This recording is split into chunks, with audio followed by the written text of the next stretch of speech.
여기 화장실 신발을 예쁘게 주고 가셔가지고 저 여기 진짜 들어오기가 싫을 정도인데 진짜 입으로만 숨 쉬느라 힘듭니다. 진짜 너무 심해요 여기. 안녕하세요. 아는 부부입니다. 오늘은 저희가 저번에 신탁공매로 받았던 충주 아파트에 실제 투자금은 대출을 포함해서 얼마나 들었는지 한번 이야기를 해보려고 합니다. 낙찰가가 1억 6,789만원, 명도 비용 외에 수리비, 법무 비용을 포함하면 총 1억 7,300만원이 들었고요. 전세는 1억 7천에 마쳤습니다. 투자금이 300만원이니 연수익률로 따지면 500% 정도가 되네요. 투자금 300만원? 뭐야, 저번에는 투자금 영원에 3개 썼다고 하더니 이거 그거 아니야? 어그로 혹해서 왔는데 당했어. 아니요. 그게 아니라요. 300만원이면 거의 안 든 거나 다름없죠. 아니, 땅 팔아요. 300만원이 어디 나오나.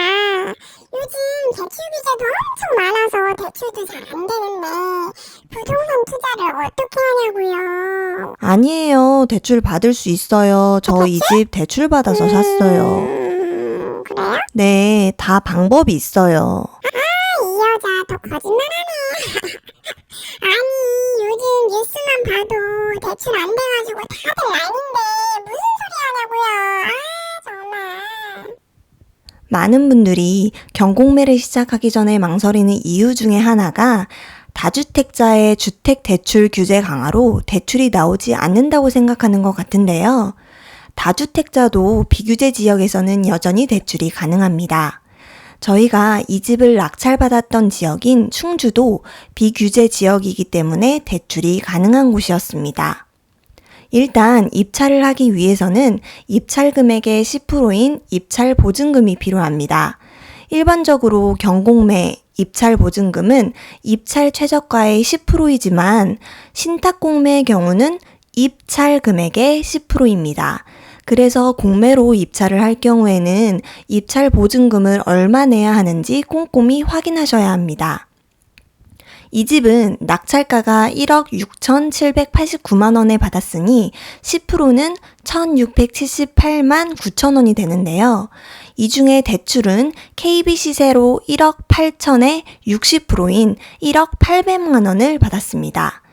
1층의 경우 KB 시세를 하위값으로 인정해주는 경우가 굉장히 많은데 잘 찾아보면 KB 시세의 평균값으로 인정을 해주는 곳도 있습니다.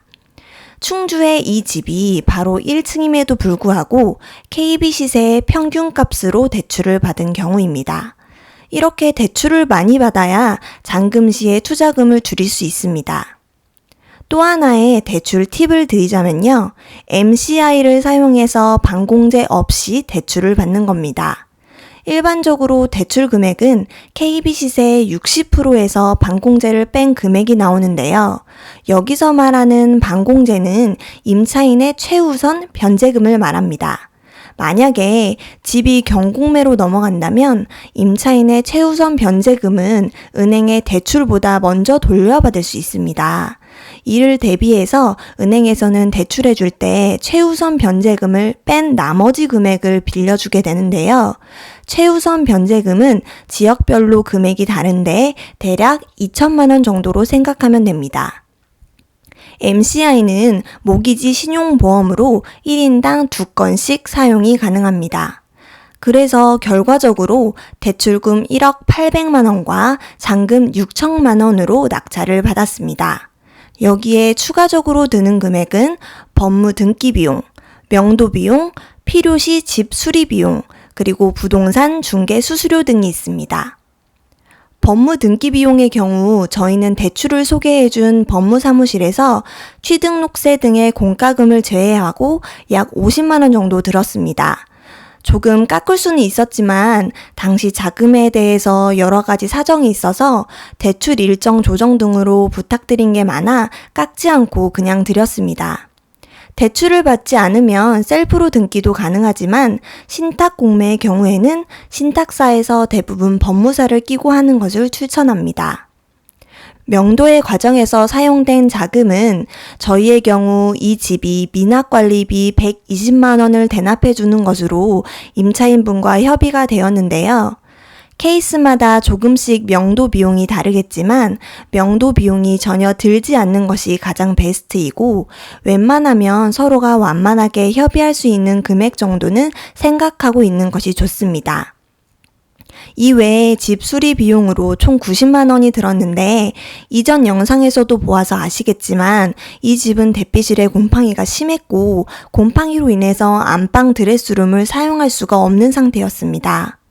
곰팡이 제거와 탄성을 하는데 45만 원, 그 외에 도배를 하는데 48만 원을 사용했습니다.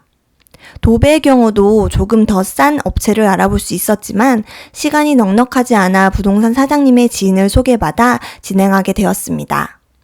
현재 이 집의 시세는 매매가로 21년 9월 기준층 최고가가 2억 2천만 원에 팔렸습니다.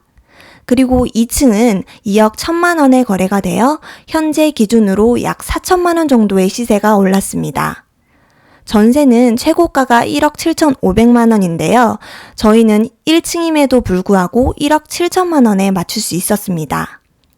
1층의 경우 매매가는 기준층 대비 저렴하지만 전세는 기준층과 비슷하게 맞출 수 있기 때문에 투자금이 적게 들어간다는 장점이 있습니다.